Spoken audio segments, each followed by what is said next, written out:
Bonsoir tout le monde.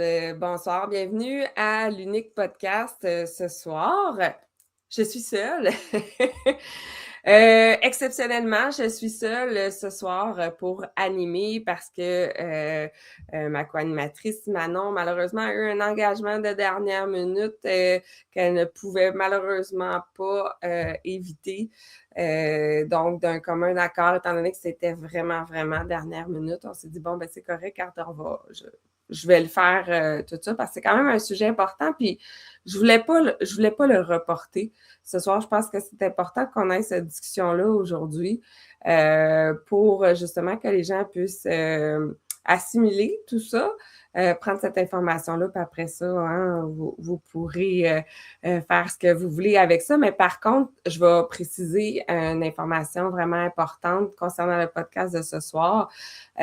Faut savoir ici que tout ce qu'on va exprimer ce soir, ce sont nos opinions, nos observations. Ce n'est pas des diagnostics, ce n'est pas non plus des affirmations. Si vous avez un problème de santé, que ce soit physique ou mental, nous vous invitons fortement à aller consulter votre médecin ou un médecin vous rendre à l'urgence.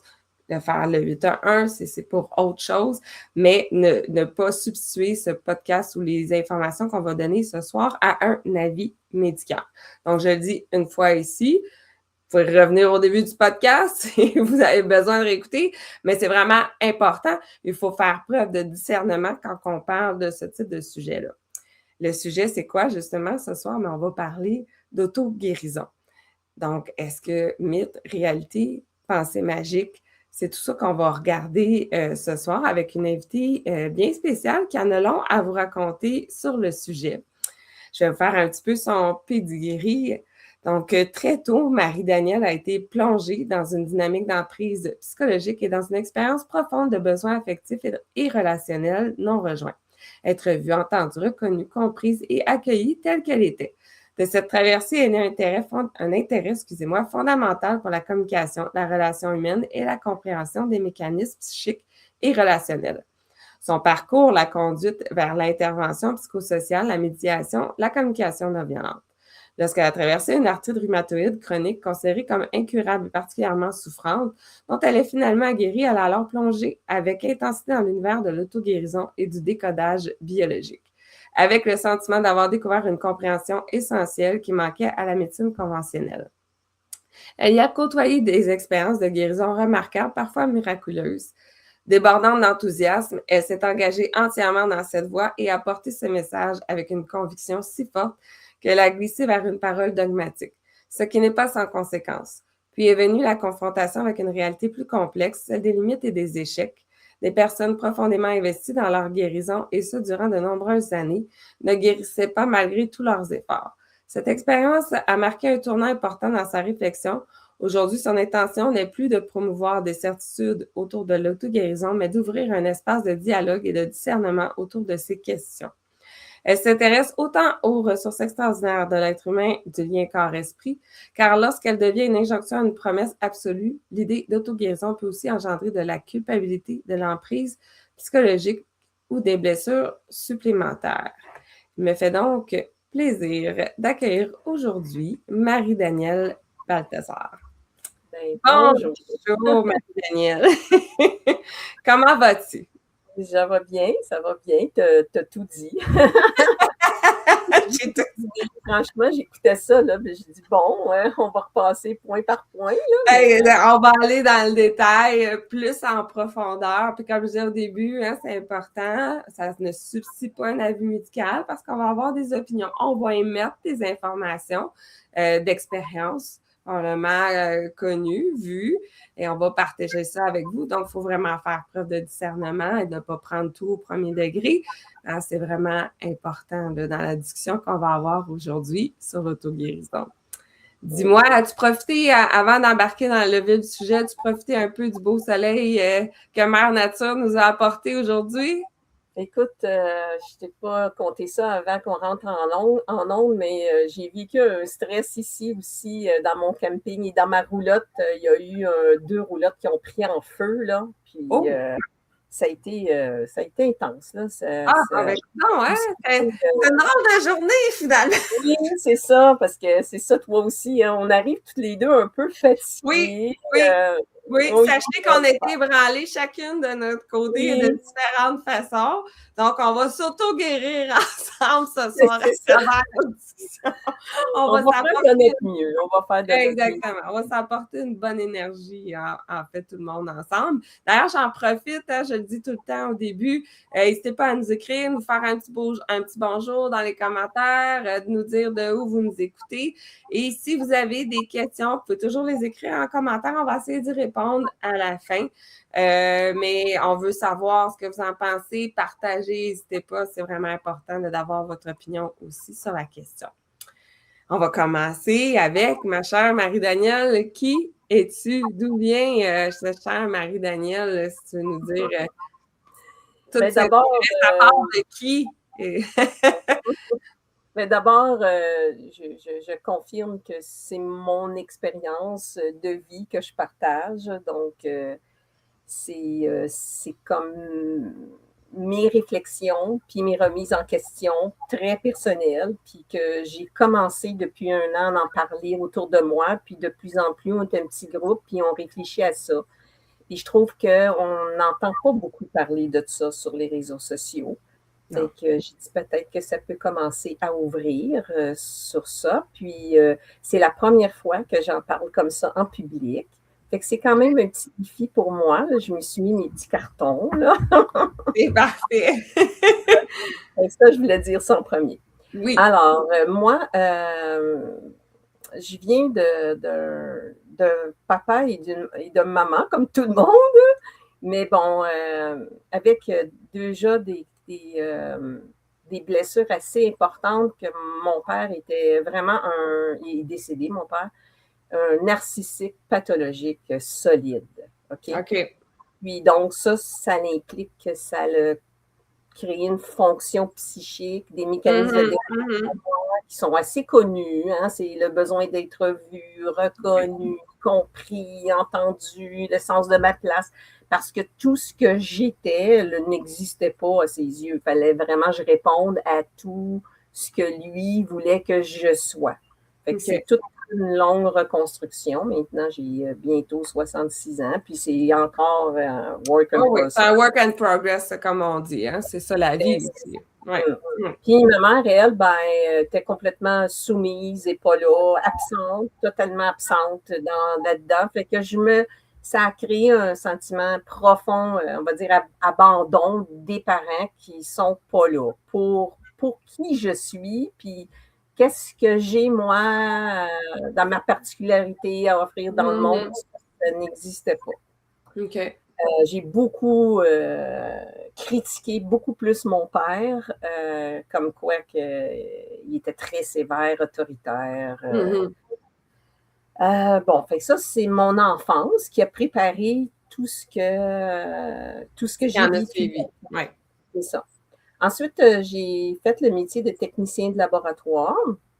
Et là, beaucoup pensent que c'est proche de la médecine. C'est sûr, ça fait partie de la médecine, mais c'est une formation de 3 ans au cégep, collégial, donc ça n'a rien à voir et de loin avec un médecin. C'est des analyses de labo, dans le fond. C'est des analyses de laboratoire. Oui. OK. Ça peut être en biochimie, en hématologie. J'ai travaillé 10 ans en microbiologie, 15 ans en biochimie, de soir, de nuit. Fait que c'est des analyses. Fait que important de ne pas confondre là, que je ne suis pas médecin, que je connais. Je ne peux pas dire que je connais des maladies, mais non. Moi, là, quand j'ai quelque chose, je vais consulter un médecin. Mais cette expérience-là, elle m'a quand même montré que le vivant, même en sciences, c'était pas évident. Fait que j'ai vu comme un exemple vite en microbiologie, les fameuses analyses d'urine que les gens font une infection. La plupart du temps, c'est une sorte de bactérie qui s'appelle Escherichia coli. Puis la plupart du temps, c'est toujours la même antibiotique qui vient contrer cette bactérie-là. Mais on ne sait pas pourquoi. Des fois, il y a un Escherichia coli qui est résistant Ouais, il veut pas. Ouais. Puis on ne sait pas pourquoi. Des fois, on ne sait pas pourquoi. La personne, c'est une autre sorte de bactérie qui fait l'infection. Puis des fois, c'est des levures. Puis on ne sait pas pourquoi. Fait que la science ne peut pas répondre à ça. C'est chaque personne a son propre terrain. Fait qu'il y a Absolument. quelque chose, ça m'a appris qu'il y avait quand même quelque chose d'universel, mais qui était complexifié dans l'unicité de chacun. Mais comme tu dis, c'est le terrain. Hein? C'est Oui, parce qu'on a, tu sais, moi, l'exemple qu'à un moment donné, que j'avais entendu, là, ça vient pas de moi, mais si, admettons, ton poisson est malade dans son aquarium, même si tu donnes quelque chose au poisson, puis tu nettoies jamais l'aquarium, le poisson va rester malade. Fait que c'est ça. après, c'est large, là. Tu sais, on s'entend, c'est pas juste. Aujourd'hui, on entend. Puis justement, ça arrive souvent que finalement, les antibiotiques ne fonctionnent pas chez certaines personnes parce qu'ils ont développé une résistance. Pourquoi? Ceci On dit, ne sait pas. vivent les antibiotiques pour avoir vu des C'est ça. cas épouvantables, des gens malades, puis c'est quasiment un miracle, les antibiotiques. Puis il y a beaucoup de choses dans la médecine. Moi, je pense à ceux qui se font changer des hanches. Ça m'impressionne vraiment. Il y a plein en cardiologie. Il y a plein d'endroits en médecine qu'on ne soupçonne pas tout ce qui se fait de magnifique. Oui. Donc, puis ça, je trouve ça important de garder ça à l'esprit. Parce qu'après coup, moi, j'ai basculé. Puis je vais expliquer tantôt pourquoi. Mais maintenant, je peux dire qu'aujourd'hui, encore, en ce moment, merci la médecine parce que je pense que ma vie serait pourrie si je n'avais pas de temps en temps une petite pilule pour m'aider à supporter mon malaise et ma maladie. Oui. Fait que, De garder une ouverture. De ne pas être fermé complètement. Non, mais vraiment pas. Mais j'ai basculé à un moment donné de grande colère vis-à-vis parce que la médecine, ben, elle le sait, elle ne comprend pas tout. Hein, juste un rhume. On est même un simple rhume. La médecine n'est pas capable encore de guérir ça comme ça. Là. Un rhume, on va gérer les symptômes, mais une semaine, c'est une semaine. Fait que, Oui. Le rhume, on a encore de la misère avec ça, puis on est capable de faire des miracles ailleurs. Fait qu'il y a bien des limites là-dedans. Puis il y a aussi des dérives, dont je sais c'est ça, il y a des dérives dans le sens qu'on beaucoup dénoncent l'importance des lobbies de pharmaceutiques. Qui sont là depuis la nuit des temps, là, on va se dire. Ça fait très, très longtemps. Hein? C'est suivez l'argent. Les représentants pharmaceutiques sont très riches. On va se dire. J'ai une chaîne YouTube, puis j'ai mis plein de lanceurs d'alerte, des enquêtes sur ce dossier-là, mais c'est pas le sujet d'aujourd'hui. Les gens le savent, mais des fois, je pense que les gens, des fois, aiment mieux juste pas savoir, mais ils savent aussi. C'est ça.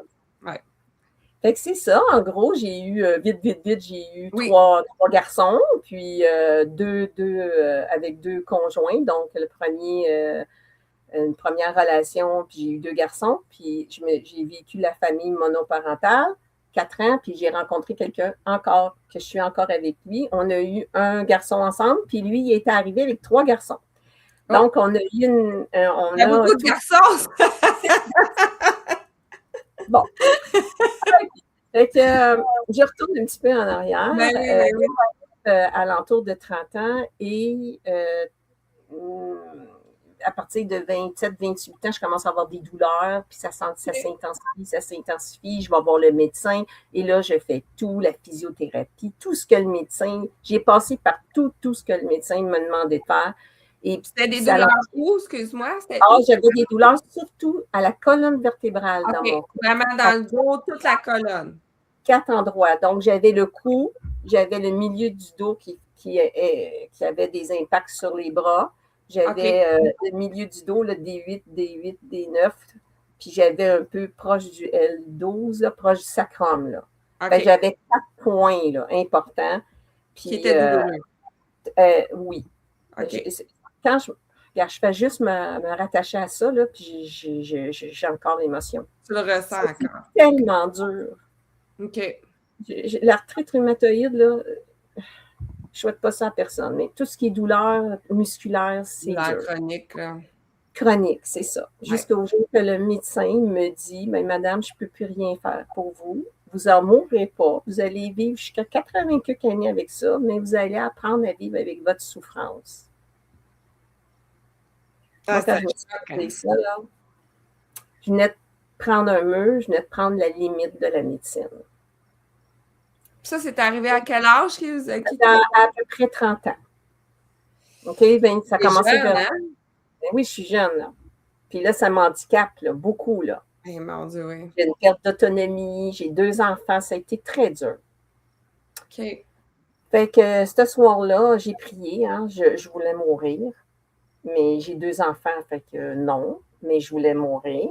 J'ai prié, puis ça a répondu le lendemain matin.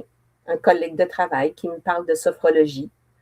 Ouais. Je veux aller là. Je ne sais pas c'est quoi, mais tout ce que je fais, c'est que j'ai eu cette réponse-là, fait que j'ai confiance à ça. Ça, c'est pas moi, ça. Moi, je suis quelqu'un avant ça très logique, très rationnel. Ouais. Je suis médecine au fond, là, tu sais, c'est la biologie, là, le matérialisme biologique. Et là, j'ai eu un choc.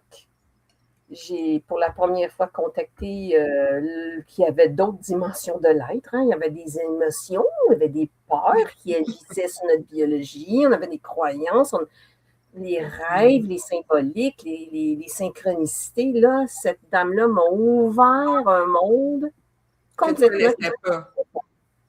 Voilà. Et là, j'ai vu le monde des synchronicités, l'imaginaire, comment c'était pour le cerveau, lui, l'imaginaire puis réel. Un exemple que j'aime bien donner, c'est juste là, vite, vite, un exercice. Tu imagines ton repas préféré que tu aimes le plus. Tu fais juste imaginer. Puis en principe, moi, je fais juste ça, là, les salives, ça commence. Les glandes salivaires s'activent. Il n'est pas réel devant moi, là. Je l'ai imaginé. Fait que là, ça rouvre des oh, OK. Fait que tout ce qu'on imagine, la biologie, nos pensées, nos émotions, notre biologie réagit. Fait que ça a vraiment ouvert une porte que je n'imaginais même pas. Mais le cœur de la fin de semaine, ça durait 4 jours, cette fin de semaine-là. Ça a été pour moi une conférence de 3 heures sur les peurs et l'amour. Tout simplement. Les peurs contractent, tout simplement, puis l'amour harmonise. Donc, c'est la santé. C'est beau. Donc, moi, je suis partie chez nous avec ça, puis là, j'ai décidé de faire une liste de mes peurs pour me rendre compte que je n'avais 4-5 pages, là. Fait que tout doucement, j'ai commencé à rencontrer mes peurs, à les voir, à les faire face. Puis des petites peurs qui, pour moi, étaient énormes, là. Je te pourrais t'en raconter, mais je vais avancer. Te laisser faire je pense qu'il y en a beaucoup. Je pense pas que tu es seule, honnêtement, comme ça. Je pense que si les gens font l'inventaire, toutes leurs peurs, aussi minimes soient-elles, que ça peut partir de la fourmi qu'ils vont voir, là. Je pense que plusieurs d'entre nous avons de nombreuses peurs que je pense qu'on n'a jamais osé écrire. Si on se pose vraiment la question, parce que ce n'est pas un exercice qu'on fait de façon fréquente, hein, d'aller analyser. Mais non. Et là, moi, j'avais trop mal, j'avais été au bout de la médecine, puis il fallait qu'il y ait quelque chose, puis j'ai plongé là-dedans sans savoir. Mais tout doucement, finalement, j'ai changé ma vie carrément. C'est là qu'il y a été une décision de me séparer, mais il y a eu plein d'autres affaires que j'ai rencontrées puis que j'ai changées dans ma vie. Mais petit à petit, là, ça a pris des années, là, des années. Mais à un moment donné, petit à petit, je me rends compte que ça me fait plus mal. Regardons ça. Puis, tout ce que j'ai su, c'est que j'avais plus rien. Tout était parti. Puis, c'est jamais revenu depuis 35 ans. Puis, on parle à peu près d'un délai de combien de temps à partir du moment où on a le diagnostic à 30 ans? C'est 6 ans? C'est 8 ans. Okay. Entre le début du diagnostic et le début de la vision d'une autre façon de voir les choses. Puis c'est parce que ça faut respecter le rythme, rencontrer ces peurs-là. Bon. OK. Donc, là, j'arrive. Donc, déjà, là, par toutes ces nouvelles visions-là de la vie, j'étais très enthousiaste. Et là, je rencontre la biologie totale et le décodage biologique. Ah ben là, par exemple, tantôt, on a ouvert une porte, là, mais là c'est 10 portes que j'ai Ouais, ouvertes. ouais. Là, l'enthousiasme collé au plafond. Ce que je découvrais là, pour moi, ça dépassait l'entendement. Ouais. C'est une boîte de Pandore. Une boîte de Pandore. Et j'ai commencé à explorer les thèmes qu'on nous propose, parce que il y a beaucoup, beaucoup, beaucoup, beaucoup de thèmes. Il y a dans la biologie totale ce qu'on appelle le décodage biologique, qui est très en lien, souvent, on l'aborde avec la physiologie du corps, sa fonction. Pour y aller, elle fait après symboliquement. Fait que, vois-tu, je vais te donner un exemple. Il m'est arrivé il y a 3 semaines, je me suis foulé la cheville. OK? Et là, ben, c'est aussi bête que symboliquement. On dit souvent que tout ce qui est en lien avec la terre, proche de la terre, on est dans le féminin, on est avec la mer. Puis, la cheville, sa fonction, c'est de s'adapter aux directions. Donc, on est en train de... Bon, OK? Et comme par hasard, ça fait longtemps que j'avais une image dans la tête que je me sentais, moi, par mon père, piétinée. Puis j'avais une image que, tu sais, tu as plein de chevaux, oui. C'était comme ça, c'était pour exprimer comment je me sentais. Puis il me piétinait les chevaux, tu sais. Okay. Et là, toi donc, crois-le ou non, le 3 semaines, mon pied droit a piétiné mon pied gauche sur la cheville, puis je me suis foulé la cheville. Wow. Et à ce moment-là, qu'est-ce que je rencontrais? Parce que je t'ai dit en début que j'ai beaucoup travaillé mon père, mais peu ma mère. Et là, je suis dans les blessures Ah, la mère. de ma mère, OK? Mais moi, à l'âge de 10 ans, ma mère est partie. OK. Elle nous a... mais mon père l'a mis dehors. Oui. Puis elle est partie, puis sans nous. Elle nous a laissés avec ce fou-là. OK? Ouais. Mais là, j'étais en train de rencontrer ces mémoires-là. J'étais là. Puis, je me suis refoulée. Puis, c'était exactement ce que j'étais en train de vivre. Fait que ça, c'en est un exemple qui est quand même, hein? Oui, le corps répond. Le corps répond à la mère, puis la direction, c'est que ma mère a changé de direction, elle est partie. Oui, absolument. Il faut le faire, le pied gauche vient piétiner. Oui, exact. Ben, c'est ce qui se passait dans sa vie jadis. Voilà, c'est ça. Puis moi, ben là, je vis les conséquences de ça aujourd'hui.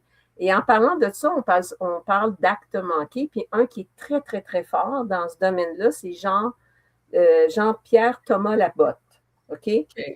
Lui, là, je lis dans mes vidéos sur ma chaîne YouTube, là, sur l'onglet Corps-Esprit, là, il y a des beaux vidéos de lui. Là. Fait que lui, c'est sa dada, ça, là, les actes manqués. Entre autres, et toute la physiologie l'explique bien. Qu'est-ce qu'on peut dire? Qu'est-ce que ça veut dire, mettons, pour les gens qui nous écoutent, qui ne comprennent peut-être pas, qu'est-ce qu'on entend par là, un acte manqué, admettons? Un acte manqué, c'est que comment ça se fait que ma jambe est allée piler sur l'autre, là? Je veux dire, ça n'a aucun sens que consciemment, j'ai fait une affaire comme ça. Ça n'a aucun c'est l'action, dans le fond, d'un membre de notre corps qui a un acte manqué. C'est l'inconscient qui a traversé mon corps et qui a fait faire ça. Puis ça, et puis là, aussi, qu'est-ce qui m'est arrivé il y a 5 ou 6 mois? J'ai fait un rêve. Et imagine-toi donc, c'est un petit peu gênant, là, mais il est trop impactant, je trouve. Ben, j'embrassais mon père. Wow! Et tu sais, je l'embrassais là, goulûment, là, comme si c'était un amoureux. Fait que, bon, on peut penser qu'il y avait un petit peu d'inceste psychologique dans notre histoire. On n'ira pas là.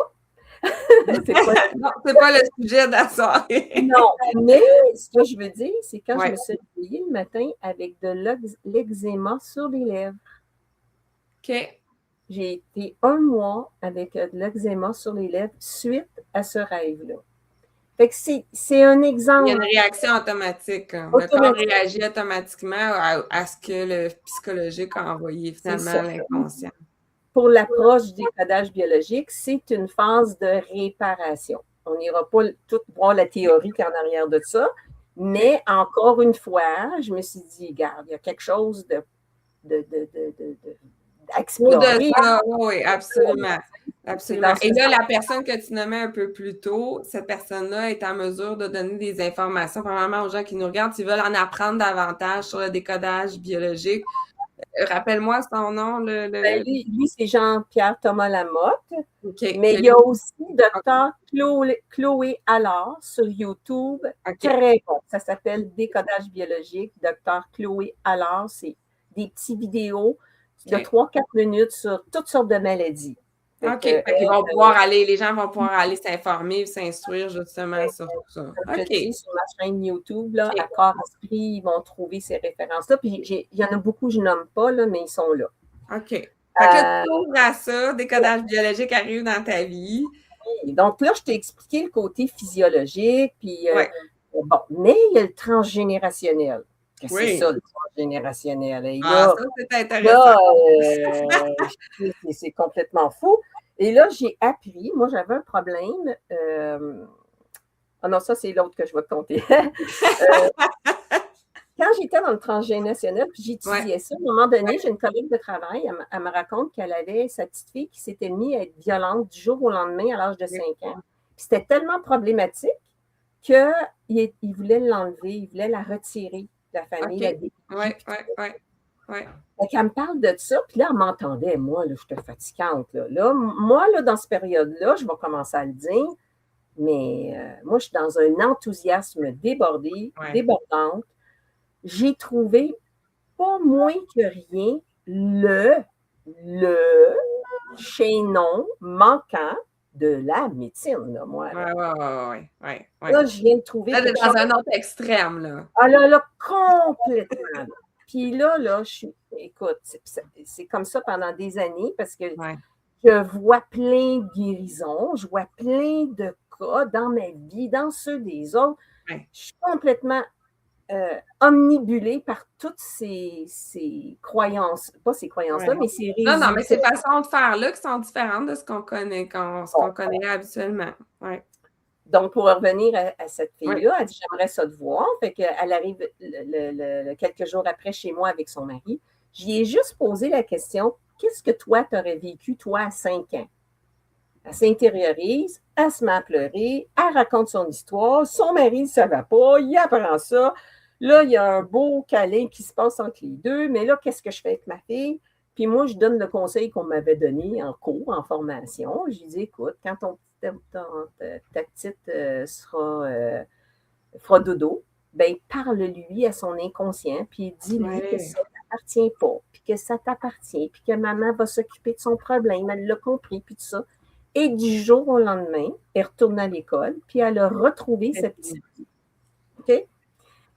Fait que, tu sais, quand je vivais des choses comme ça, là, puis c'était pas si rare.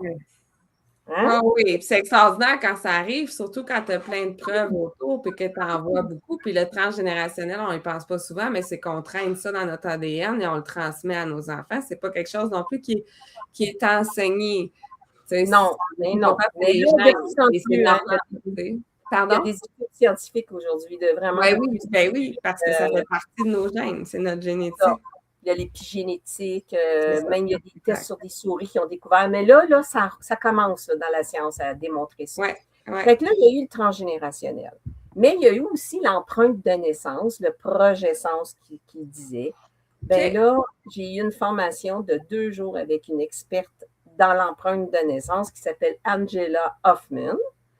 Puis là, cette fin de semaine-là, j'ai compris que moi, j'avais de la misère avec la grand-mère, particulièrement les accords de verbe. OK? Et à partir de tous les exemples, elle travaillait avec les enfants, c'est pour sortir les enfants de leurs problèmes. Elle a fait un livre, elle a écrit un livre là-dessus d'ailleurs. Puis bon, tu sais, un exemple pour la division. OK? Il y avait quelqu'un dans la salle que son enfant avait de la misère avec les divisions. Pas les soustractions, pas les additions, juste les divisions. Puis pour se rendre compte que dans l'histoire de l'enfant, il était traumatisé de la séparation de leurs parents parce qu'il avait été divisé. Lui, il avait dit « Mes parents sont divisés. » Fait qu'il faisait le lien. Son cerveau faisait le lien à chaque fois. Il travaille symboliquement tout le temps OK. dans cette approche-là. Et moi, ce qui avait ressorti, c'est les problèmes de grand-mère. Moi, j'avais des gros problèmes de grand-mère et c'était que j'avais un gros stress avec ma grand-mère. Moi, complètement le contraire de ce que tu me partageais tantôt avec ta grand-mère. OK. Ma grand-mère, à moi, là, non. C'était aussi pire que mon père, je pense. Là. Je sentais toute son... On dirait qu'elle voulait que je l'emprise. De l'emprise, là, tu sais. Ouais. Puis, quand j'ai réalisé ça, ben, j'ai vu une nette amélioration, surtout au niveau des accords de verbe. OK, mais c'est à cause de la consonance du mot qui était... Oui, voilà. Okay. Parce que c'est ça, grand-mère, grand-mère, effectivement, c'est vrai que si on dit vite, effectivement, peut-être que le cerveau ne fait pas la différence. C'est ça. OK. Fait que, puis là, ça a été en lien avec l'empreinte de naissance. C'est tout en lien avec la période que l'enfant est soit un peu avant qu'il soit conçu, pendant qu'il est dans le ventre, puis un peu après toute cette période-là, les ressentis de la mère, tout ce qui se passe, c'est comme si ça programme le cerveau. Puis dans le monde de l'hypnose, il y a des... bon, écoute, moi, je n'ai pas vérifié là, personnellement, mais il est dit qu'il y avait des recherches que l'enfant fonctionne au niveau vraiment pas hypnotique, mais à un niveau, là, tu sais, voyons, c'est quoi, bêta, delta, là, alpha. En tout cas, il y en a un, c'est le niveau de l'hypnose, là, tu sais. Oui. Parce que l'enfant, il n'a pas encore tout son cortex de fabriquer. Puis là, c'est ça qui fait que ça rentre dans le cerveau puis que ça nous programme, ça nous conditionne, OK? Oui. Fait que ça, l'empreinte de naissance, c'est tout un monde aussi. Bon. OK. Ensuite, on vient sur le langage, ce qu'on appelle le langage des oiseaux. Ça, c'est le son, comme tu dis. Je vais te raconter une histoire qui est arrivée avec mon conjoint. Il travaille à l'hôpital lui aussi. Il travaille en psychiatrie. Puis, à un moment donné, il s'en va en psychiatrie. Il y a comme un département qui s'appelle l'unité externe, transitoire, temporaire transitoire. OK? Et lui, il travaillait plus du côté des gens qui sont hospitalisés, mais les fins de semaine, il fallait qu'il ait remplacé lors du dîner. Bon. Et là, il arrive un dîner qui est pour aller remplacer son collègue de travail. Puis là, il dit hey, ça fait longtemps que je ne t'ai pas vu. Oui, j'étais en maladie. Imagine-toi donc que. Puis là, il raconte qu'il a eu une grosse infection à la luette ici. Tu sais, la luette dans le fond de la gorge. Puis, il raconte tout le stress qu'il avait eu sur le lieu de travail avec les patrons. Ça avait été difficile. Puis, finalement, il était en congé de maladie. Il a fait cette infection-là. Puis là, il venait juste de revenir cette journée-là. Et mon conjoint, qui m'entend parler de ça, de décodage et tout ça, là, il fait le lien. Mais regarde bien. C'est qu'à l'hôpital, ils ne disent pas que le département, c'est une unité externe. On ne fonctionne pas comme ça à l'hôpital. On raccourcit les... Oui, c'est juste les lettres en général. Moi, biochimie, on ne disait pas biochimie, on disait bio, micro, on raccourcit. Ben, eux, ils ne disaient pas non plus UETT. Eux autres, ils ne disaient pas ça, c'est encore trop long. Fait que leur jargon à eux autres, c'est la luette. Ah ben... Quand même, hein? Il y avait un problème avec la luette. Ah oui, ça prend tout son sens. Mais on voit tout le possible du cerveau et des connexions qu'il peut faire et qui sont uniques à chaque personne. Là. Oui. Oui. Bon, là, je vois le temps passer. Bon. Fait que dans le fond, là, on parlait de tout l'univers dans lequel tu as plongé. Après ça, toutes les sphères que tu as explorées, là, qui t'ont amené même, je pense aussi, à apprendre au niveau de formation de la communication non violente, justement, comment parler, parce que là, on vient de le dire, la précision des mots, c'est important. Notre cerveau enregistre bien tout ça. Puis même, il faut faire attention à la négation et tout ça, il ne reconnaît pas, ça, c'est de la PNL. Tu sais, il y en a vraiment plein. Mais là, toi, où est-ce que tu as dit, OK, attends une minute, là, c'est beau tout ça, il y a plein de miracles, il se passe des belles choses. Je suis en mesure d'observer, même sur moi-même, l'impact que ça a eu. Mais c'est quand la journée te dit, attends, là, c'est pas une science infuse, ça non plus, pas plus que la médecine traditionnelle. Je pense que la science infuse, de toute façon, ça, c'est mon opinion, il n'y en a pas, il n'y a personne qui l'a non plus. Mais c'est quand toi, te fait oh, attends, là, il y a peut-être un bémol, là. On va peut-être ralentir, on l'entend un petit peu, là. J'appelle le choc de la réalité. OK. C'est-à-dire que là, mon conjoint, on Oui. apprend en 2012. Là, ça fait 11 ans là, que je suis à plein là-dedans. Puis que. Ouais. Puis je suis fatigante, je ne vois la réalité. Je ne vois la réalité que par la biologie totale. Je ne pense qu'à ça. Je suis tout le temps là-dedans. Je saoule le monde.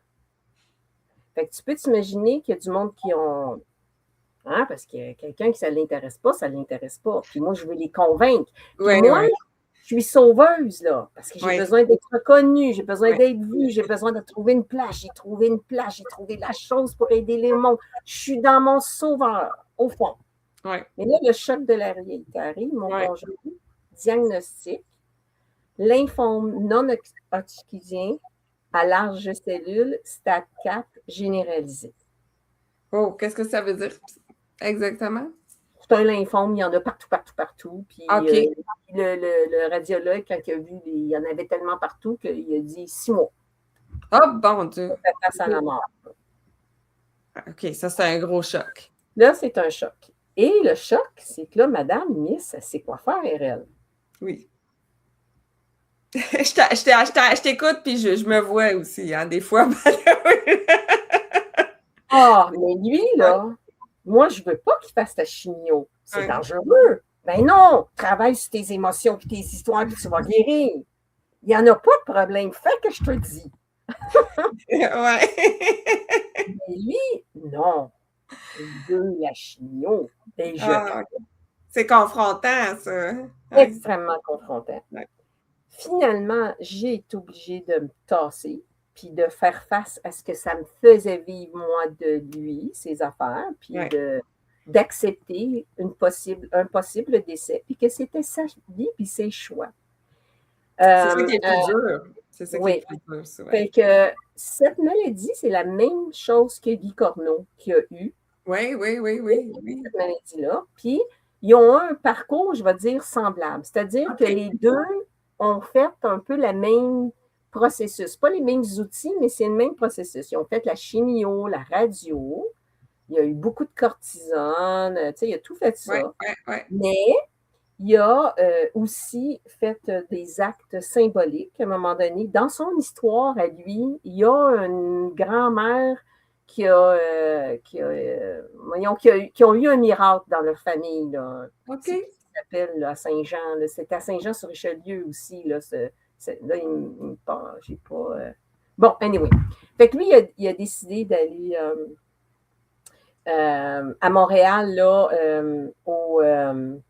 j'ai dit ça quand je cherche mon à l'oratoire? À l'oratoire. Puis, il a fait un acte symbolique, il a rencontré. Puis, bon, fait que là, il y a quelque chose qui s'est passé pour lui. Une petite chose, il y a quelque chose qui a joué. Il y a eu quelqu'un qui a donné une vidéo sur la thérapie du jeûne. Puis, dans cette vidéo-là, on parlait que le jeûne, il était bon pendant qu'on recevait la chimio parce que déjà, le foie, tout notre mécanisme. Ah oui, surstimulé. Ah ouais, c'est difficile. Fait que ça l'augmentait. Puis dans les études, c'était le jeûne toute seule, c'était moins bon. La chimio, c'était moins bon. Mais la chimio puis le jeûne, c'est là qu'il y avait le plus de résultats. Fait que lui, il a fait les deux. Fait que il a eu des gros résultats positifs là-dessus. Fait que ça a été son chemin à lui. Moi, je connaissais pas. Mais il a quand même été invité ces cycles biologiques. Je n'ai pas parlé tantôt que c'est un gros domaine, les cycles biologiques cellulaires mémorisés. Fait qu'il y avait des cycles à l'âge qu'il avait. Il vivait un stress, un gros stress, qu'il garde pour lui parce que c'est intime. Puis, si on divisait par 2 à son âge, c'était le même stress qu'il avait eu à 28 ans. Même stress. OK. Puis quand on divisait par 2 à 14 ans, c'était le même stress. Oh, OK, OK. Fait que c'était vraiment des cycles qui se répétaient. Ouais. OK. Fait que là, il a fallu qu'il fasse, lui, un acte de pardon pour lui-même, un pardon à soi. Il a fallu qu'il fasse des deuils. Il a fait tout un travail sur lui, tout doucement, tranquillement, pas vite, à sa façon, à son rythme. Là, c'est le choc du rythme, parce que moi, je vais vite. Lui, c'est un lent. Mais là, je vois la beauté de la lenteur parce que j'apprends beaucoup avec lui. Oh oui. Ah oui, ça, je suis avec toi là-dessus. Même combat dans mon cas. C'est ça. C'est un travail de tous les jours. Fait que c'était vraiment la diversité de tout. Il a pris des choses du décodage biologique, mais il a été chercher autre chose. Puis lui, il n'était pas dans. On n'était pas du tout en même place là, par rapport à notre lien avec la maladie. Moi, c'était la guérison à tout prix, pas lui. Lui, il avait un lâcher-prise. Si je meurs, je meurs. Mais moi, je ne voulais pas qu'il meure. Non. Fait qu'il fallait qu'il guérisse à tout prix. Oui. Je comprends tellement. Ça a été le premier choc.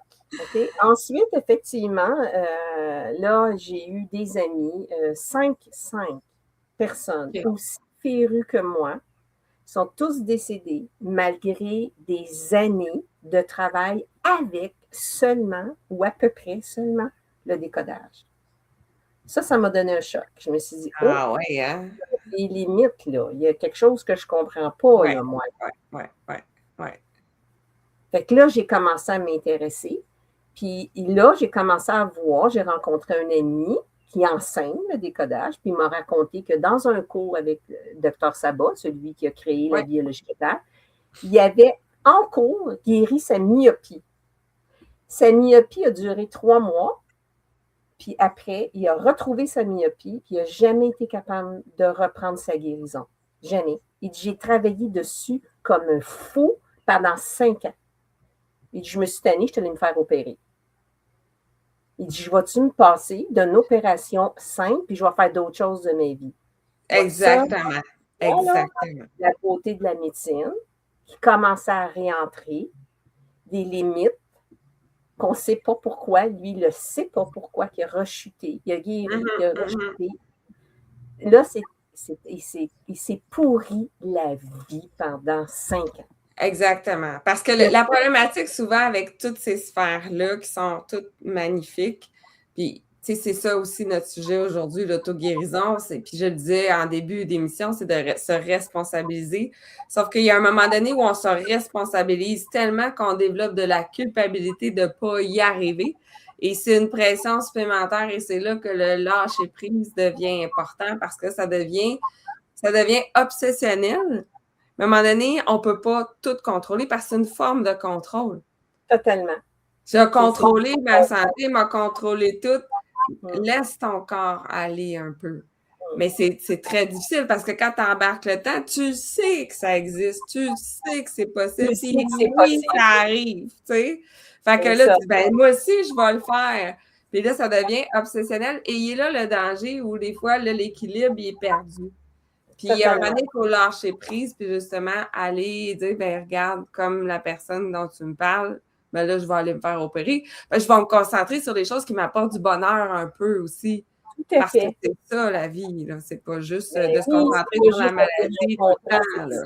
C'est ci, puis c'est ça, c'est pas juste ça, évidemment, tu sais. Fait que ça a développé une forme d'anxiété. Puis quand tu parlais de culpabilité, ça, c'est le plus gros problème avec l'approche. Un des plus gros, parce que c'est la façon que c'est présenté. C'est clair que moi, ça m'a enseigné comment on était programmé, comment on est conditionné. Ça m'a tout enseigné ça. Oui. Mais quand tu arrives devant... Moi, je sais que je suis conditionnée. Il y a plein d'affaires, puis j'y arrive pas. C'est difficile à défaire. C'est super difficile. Fait que imagine-toi si tu as quelqu'un qui te dit, ben là, c'est parce que tu n'as pas tout compris. Ben, va chier. Excuse-moi, là. Mais tu es capable d'entendre cette phrase-là. Ah, c'est parce que tu n'as pas été au fond. Ah, c'est parce que tu as... Puis là, on mais ça finit plus à un moment donné. Mais là, j'ai commencé, moi, là, à visiter ces limites-là. Puis, encore là. Puis là, il y avait plein de monde que là, j'apprenais que, OK, ça fait 8 ans, t'as ça. Puis tu n'as jamais parlé, puis c'est pas encore réglé. Ah, ça, t'as ça depuis 20 ans. Puis tu travailles en décodage depuis 20 ans, puis tu ne l'as pas encore réglé. Ah, là, je voyais les échecs. Ouais.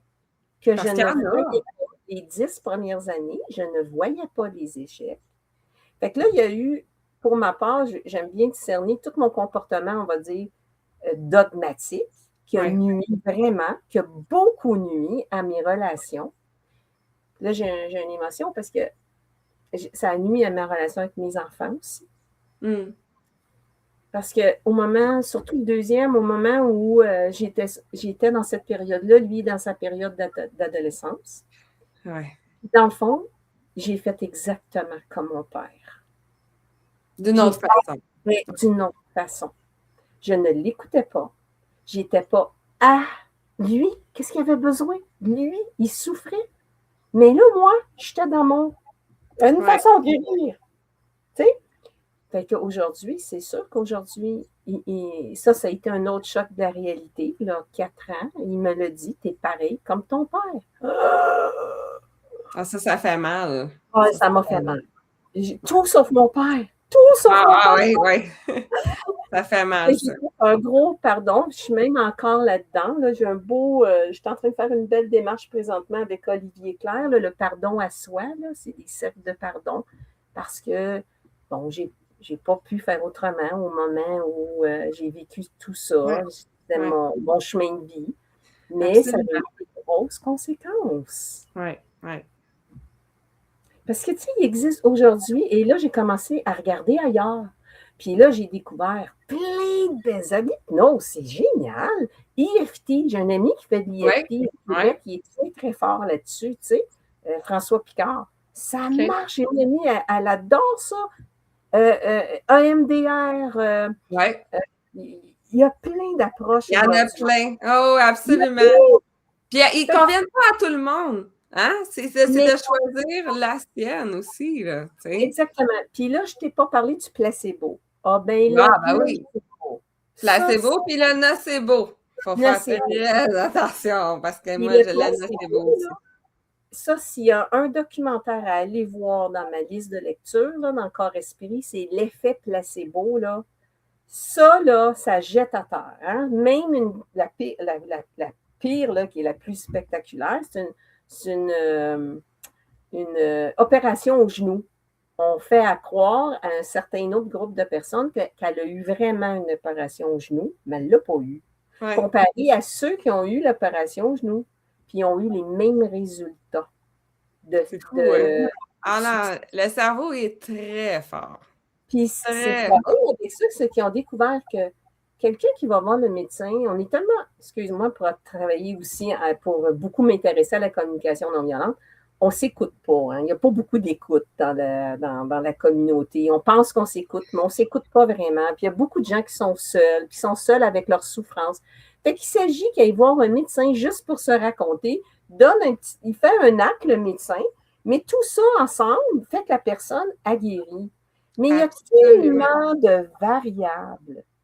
Il y a tellement de variables qui peuvent jouer dans la guérison aujourd'hui. C'est clair pour moi, là. Puis le placebo, il est très fort. Oui. Mais les gens ont besoin des fois juste de parler. Mais il faut qu'ils se sentent écoutés. Il faut qu'ils soient dans un espace de non-jugement. Parce que s'ils restreignent certaines choses qu'ils veulent dire, bien là, ça n'embarquera pas justement cette fonction-là de guérison. Fait que je pense que c'est ça qui manque aujourd'hui parce que malheureusement, dans notre médecine traditionnelle, aujourd'hui, les médecins ont peu de temps, n'ont pas de temps à consacrer non plus à ça, vont guérir un symptôme, mais ils ne vont pas aller voir nécessairement l'ensemble, d'où ça vient, pourquoi c'est là. Ils vont poser la petite question, oh, tu es stressé aujourd'hui? Tu vis-tu des stress? Attends, un stress ne se définit pas de la même façon pour une personne que pour un autre, parce qu'une personne peut vivre la même situation qu'un autre, puis il y en a un qui ne sera pas stressé du tout, parce que ça dépend de sa carte du monde à lui, puis la carte du monde de l'autre va être complètement différente. Donc, c'est pas bon comme question, puis ça ne veut pas parce que tu vois la personne une fois que tu vas répondre à cette question-là. C'est un cheminement qui est beaucoup plus long que ça, et c'est là que le bas blesse, parce qu'il y a beaucoup de choses aujourd'hui qui sont mises sur l'anxiété, certes, C'est vrai qu'il y en a beaucoup. Mais ça prend un suivi beaucoup plus serré que ça, des questions beaucoup plus précises, puis vraiment une observation qui est beaucoup plus longue que ce qui est fait, à mon avis. Hein, je reviens à mon avis. C'est le reproche que je fais à la médecine. Moi, ce que j'aurais aimé entendre de mon médecin, moi, j'ai été au bout. Va donc voir du côté, va donc voir un psychologue, va donc voir quelqu'un qui va t'aider à voir si tu n'as pas des stress, s'il n'y a pas quelque chose qui viendrait, parce qu'il n'y a pas juste la biologie, il y a les émotions, il y a nos croyances, il y a nos blessures, il y a notre énergie créative. Et quoi d'autre, hein? Et quoi d'autre? Quoi d'autre? Et je rajouterais que moi, à un moment donné, dans le cours d'hypnose ericksonienne que j'avais fait, le professeur nous avait dit, des fois, les gens gardent une blessure. Pourquoi? Parce qu'elle leur rapporte quelque chose. Donc, tant qu'ils n'auront pas réglé cette chose-là, ils vont garder leur mal. Et ça, il faut aller loin là, pour ça. T'sais, on ne va pas régler ça en une rencontre, un rendez-vous, peu importe avec qui c'est. Moi, j'ai souvent dit aux gens, si tu viens me voir et ça fait 20 ans que tu as un problème qui te suit, on ne va pas cliquer des doigts puis il va partir demain. Ça se peut que ça te prenne 20 ans, peut-être 10, 15, peut-être 5, peut-être 3 ans. Mais c'est pas vrai quand une fois, ça va être fini. Ça fait 20 ans que tu le traînes avec toi. C'est plate, mais peut-être pas non plus. Peut-être pas non plus. C'est mon amie, ma meilleure amie que j'ai eue dans ma vie, là. Elle avait une paralysie cérébrale. Puis à l'âge de 20 ans, elle avait décidé qu'elle guérissait de sa paralysie. Toute sa vie, elle a travaillé sur elle-même. Toute sa vie. Elle est morte avec sa paralysie cérébrale. Fait qu'on ne le sait pas. Moi, là, il y a une partie mystère qui ne nous appartient pas. Il y a une partie de l'âme, ça c'est peut-être des croyances, mais moi je pense qu'il y a le destin de l'âme. Puis, et quoi d'autre? Et quoi d'autre que je ne sais même pas qui existe puis qui intervient? Il y en a qui parlent de multivers. J'ai entendu quelqu'un qui a parlé des multivers, puis qu'il y a un autre moi dans d'autres univers qui ne vient pas de Jésus. Moi, je n'ai rien à dire là-dessus, mais je me dis, mais pourquoi pas? Tu sais? On ne sait pas. On ne sait pas tout. Il faut déjà accepter qu'on ne sait pas tout. Hein? Si on part de la base, qu'on ne peut pas tout savoir, puis qu'on ne peut pas tout contrôler, déjà, ça va nous aider pas mal. Déjà, en partant, je pense que si on a un message à donner, c'est ça. Oui. Sans en même temps faire confiance à l'aveugle, peu importe à qui.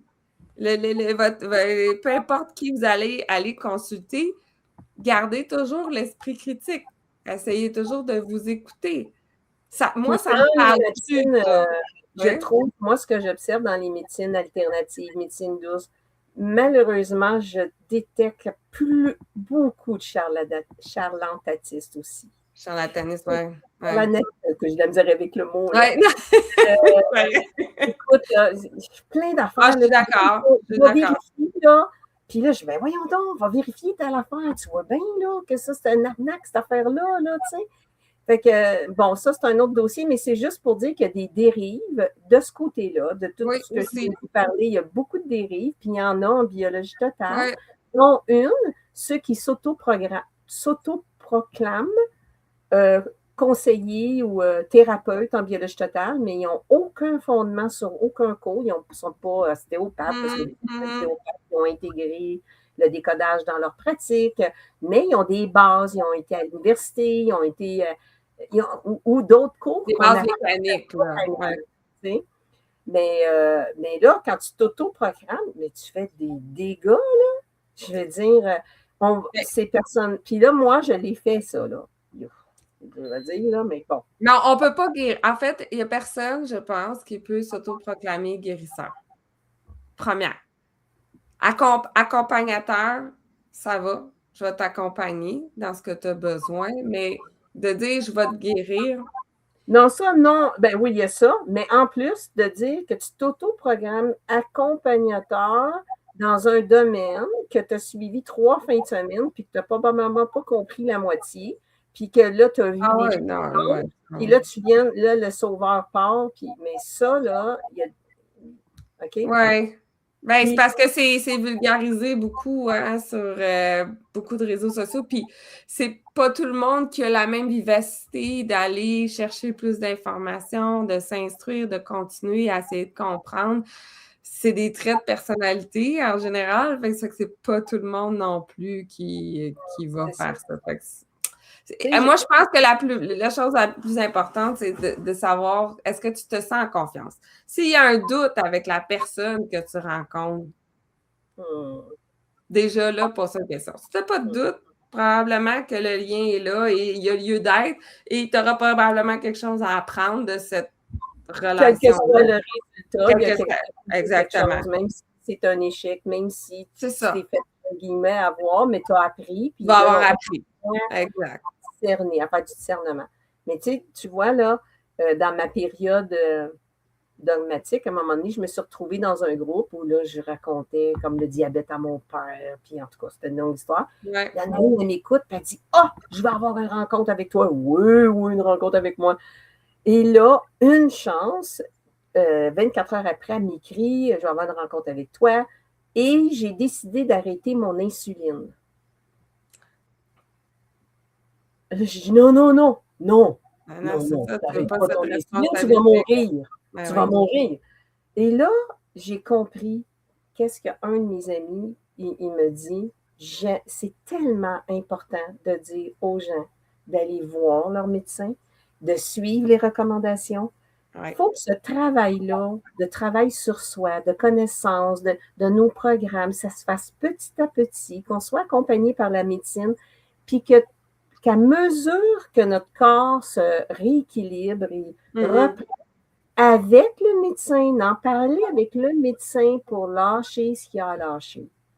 Mon ami, Exact. là, au début, quand il me disait ça, j'ai dit, oh, t'exagères, là, tu sais. Mais non, là, j'ai eu ma leçon. J'ai dit, c'est fini maintenant, je ne prends plus personne. Pas que j'ai eu beaucoup de. J'ai pas Oui. accompagné beaucoup de gens, là. Je n'ai vraiment.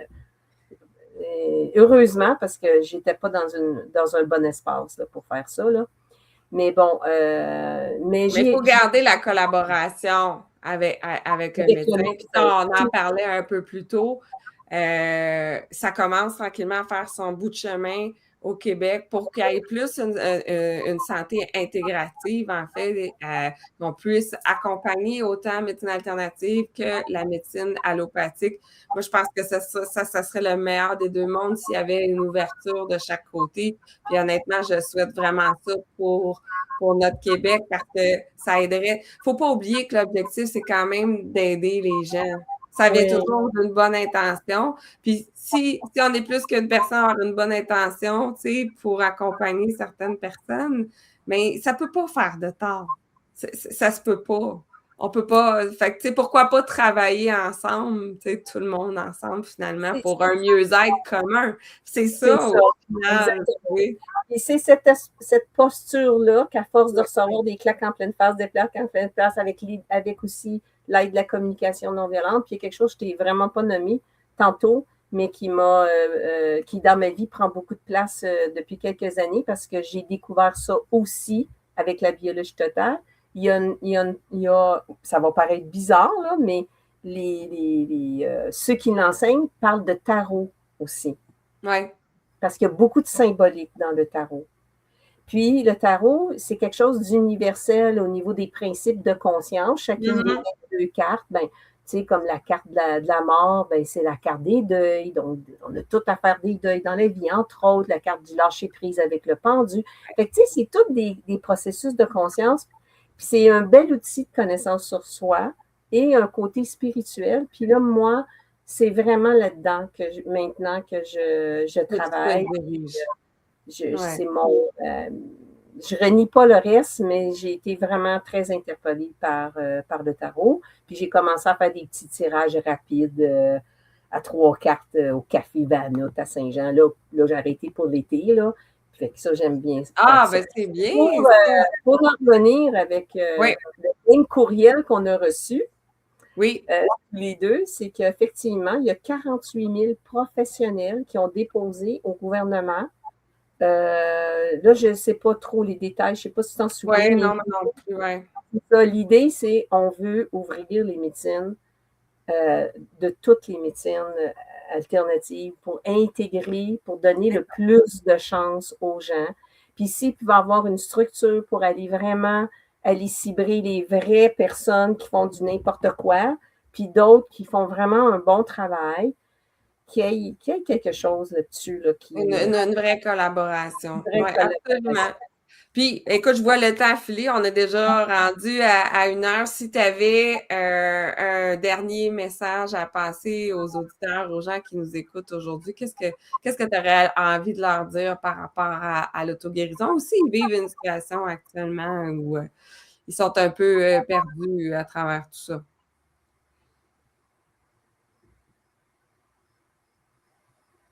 Mon Dieu. J'ai deux, dans le fond, aujourd'hui, le message que je voulais passer, c'était deux choses. C'était d'aller chercher de tout ce qu'il y a de beau dans la médecine. Et parce qu'elle s'occupe de la biologie.